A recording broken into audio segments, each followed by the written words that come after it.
Gente, vamos lá? Voltei. Tá, então vamos continuar falando a respeito da questão 6. Eu acho que dessa forma aqui pode ser que fique mais fácil para vocês. Então vamos lá para a questão 6, tá? O que que estava pedindo para vocês aqui responderem. Qual é a principal diferença entre evento adverso e efeito adverso, tá? Então, vamos lembrar o seguinte, tá? Que no caso do evento adverso, não necessariamente aquilo que vai acontecer com o paciente, aquilo que eu expliquei para vocês em sala. Um evento é algo que aconteceu, é algo que ocorreu. Só que, como ele é adverso, ele não é desejável, ele é uma coisa que não é legal, uma coisa ruim, uma coisa que vai prejudicar o paciente. Então, um evento adverso não necessariamente está relacionado com a intervenção ou com o medicamento, tá? Que o paciente está fazendo uso ou a intervenção que foi executada ali. Pode ser um curativo, pode ser uma passagem de sonda, pode ser qualquer coisa desse tipo. Então, no caso do evento, não necessariamente aquilo que ocorreu com o paciente de indesejável vai ter, como é que eu vou dizer, causa, né, relação causal com o medicamento ou com a intervenção que o paciente que o paciente foi submetido. No efeito adverso, tá? Aí sim, provavelmente aquilo que foi indesejável que aconteceu com o paciente vai estar sim relacionado com o medicamento ou com a intervenção. Lembrem que efeito adverso e reação adversa a medicamento são próximos, mas quando eu falo em efeito adverso, eu também posso incluir, por exemplo, uma intervenção, tá? Não apenas o medicamento, diferentemente da reação adversas a medicamento, aí é exclusiva do medicamento, ok? Dúvidas vocês podem mandar no WhatsApp para mim aqui que eu tô com ele aberto olhando, ok? Questão 7, né? Qual que era a questão 7? RAM, que é reação adversa a medicamentos, e intoxicação medicamentosa, né? Qual é a diferença entre elas, né? Elas têm uma diferença entre si.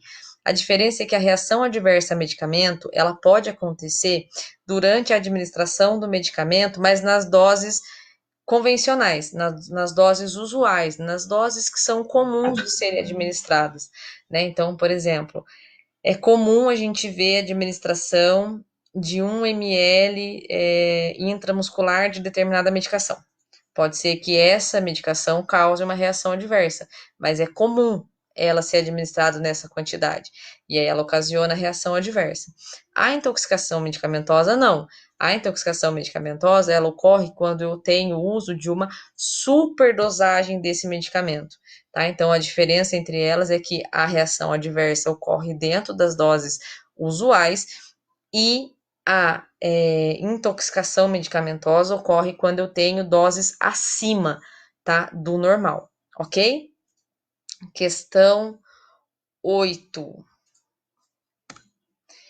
Quais são os EPIs e as precauções para os 4 tipos que foram abordados em sala de aula, né?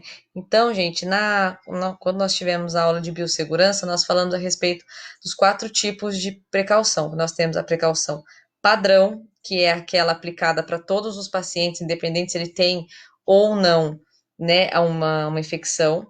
Nós temos a precaução por contato, precaução por gotículas e precaução por aerosóis, né? No caso aqui, eu estou pedindo nessa questão para vocês, ó, os EPIs e as precauções. Então, se a gente for lembrar da precaução padrão, né, englobam um grande número de EPIs, né? Então, eu tenho a questão da lavagem das mãos, que está presente em todas as outras, eu tenho o uso de avental, máscara e óculos, né, e luva quando tiver contato com secreções, e tenho o descarte correto dos pérfuro-cortantes nas caixas de descarpaque. Tá? Então, o descarte correto do pérfuro cortante é importantíssimo. E lembrando a vocês que pela legislação, né, de acordo com a NR32, é de responsabilidade de quem as utilizou. Então, se eu apliquei uma determinada injeção, é de minha responsabilidade descartar corretamente aquele pérfuro cortante.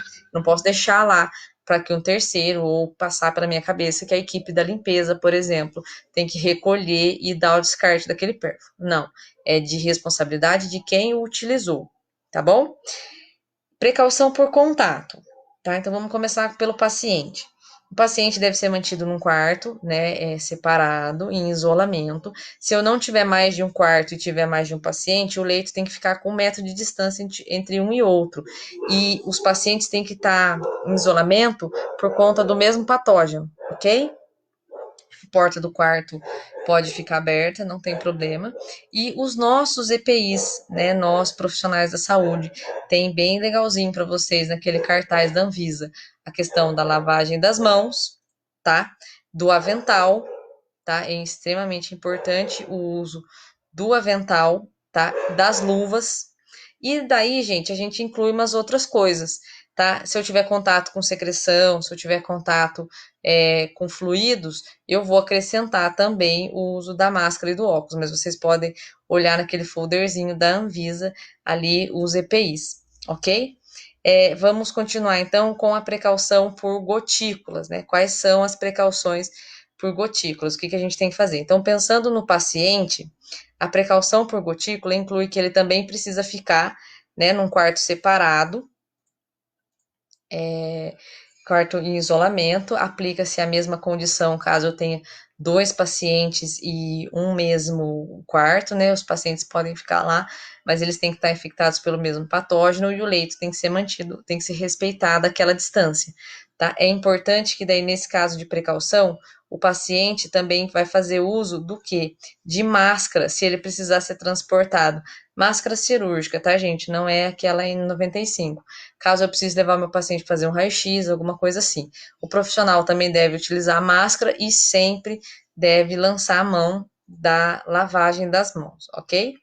Precaução por gotículas, por aerosóis. A grande diferença entre a precaução por gotículas e aerosóis é que as gotículas, a pessoa precisa estar a uma certa distância, né, para você, né, ser contaminado pela gotícula. Eu já falei isso várias vezes, lembrem, né, da questão do patolino. Então, aquela pessoa que vai as gotículas de saliva que voam, né, durante a fala, o espirro ou a tosse.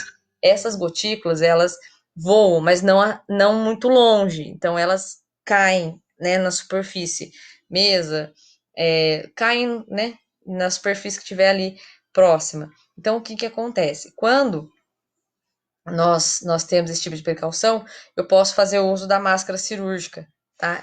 Simplesmente, não preciso fazer uso da N95. Devo lavar as mãos, meu paciente mantido com quarto de isolamento. Na precaução por aerosóis, não, tá? Aquelas gotículas que voam no paciente, elas são mais leves do que, de fato, a gotícula de saliva propriamente dita, que são gotinhas mesmo. Por aerosóis, o agente patogênico fica suspenso na atmosfera, fica suspenso no ar por mais tempo. Por isso, a porta do quarto do paciente deve ser mantida fechada, tá? Em caso de precaução por aerosóis. Porta fechada, ok? É muito importante vocês lembrarem desse detalhe, tá? E nesse caso, o profissional da saúde tem que fazer uso da máscara N95, como nós estamos vendo agora, né, nessa época que estamos vivendo. O paciente, máscara cirúrgica, em caso de transporte, sempre lavar as mãos, ok? Isso é muito importante. Beleza? Então vamos agora para a questão 7. Cadê as questões aqui? Deixa eu achar aqui, gente. Nossa, nós estamos, na verdade, na questão 9, né? Então vamos lá para a questão 9. Dê 2 exemplos de patologia transmitida por contato, gotículas e aerosóis. Então eu dei de exemplo para vocês, né? Mas tem uma série de outros exemplos que vocês podem estar utilizando com relação a patologias transmitidas por contato, né? Então nós chegamos a falar para vocês que a escabiose, né, nós não chamamos mais de sarna, ela é transmitida pelo contato, né, a escabiose, ela pega, né, de um indivíduo para o outro através do contato. E o que mais que nós colocamos aqui como sendo a transmissão por contato? Além, né, da escabiose, nós temos a herpes zoster, a conjuntivite viral, tá? A herpes simples e a pediculose, que é o piolho, tá? Eles são transmitidos aí através do contato. Depois, por gotículas, gente, o que, que nós temos transmitido aí por gotículas? A meningite, né? Os estreptococos, né? Pneumais multiresistentes, rubéola, coqueluche, né? E agora a gente tem coronavírus e por aí vai, tá? Aerosóis, né? Patologias que são transmitidas por aerosóis. Nós temos a tuberculose pulmonar, a herpes zoster também, sarampo e varicela, tá? Se mais alguém tiver alguma dúvida com relação a alguma outra patologia que foi transmitida, né? O meio de transmissão de alguma outra patologia, pode ficar à vontade para perguntar, ok? Então vamos agora para a questão número 10.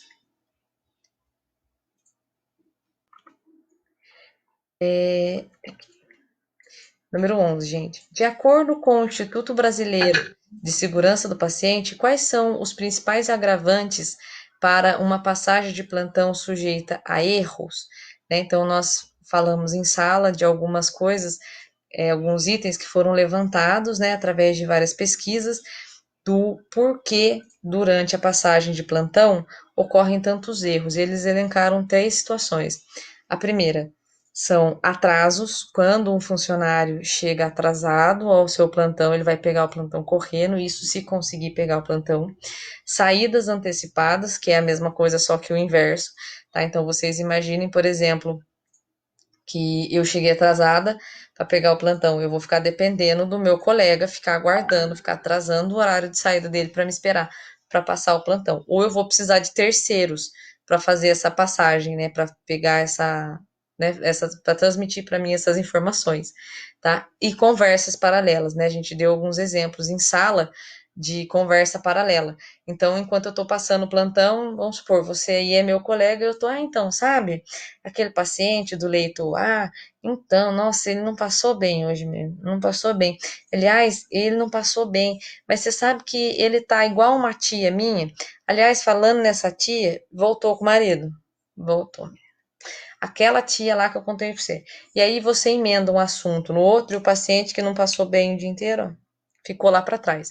Então é muito importante manter o foco na passagem de plantão para que você passe as informações de forma concisa, objetiva, tá? Sem esticar o chiclete, que nem a gente diz, né? Sem ficar conversando. Então, esses 3 fatores foram os colocados aí como sendo pontos prejudiciais para uma passagem de plantão efetiva. Lembrando que a passagem de plantão é um momento muito crítico para a enfermagem, tá? É um momento de muita responsabilidade. Eu até comentei com vocês em sala que, né, nós temos que ter muita responsabilidade na hora de passar o plantão, tá? Por quê? Porque a gente passa de diversas formas e a cabeça da gente, muitas vezes, não está apta a gravar todas essas informações, por isso que nós temos o registro por escrito, através do prontuário. Ou, às vezes, eu não me atento a ler todas as informações do prontuário, mas de memória eu consigo prestar atenção em tudo que o meu colega falou. Quando eu uno essas duas coisas, uma coisa que eu tenho pouca dificuldade com uma coisa que eu tenho facilidade, a passagem de plantão e o meu atendimento fica muito mais eficaz, ok? Então vamos lá para a próxima questão aqui. Vamos lá, que fechou a telinha aqui, gente. Questão 12, tá? Questão 13, perdão. De quais formas podemos passar o plantão? Né, nós colocamos no slide para vocês a tendência, né? Quais são as tendências da passagem de plantão.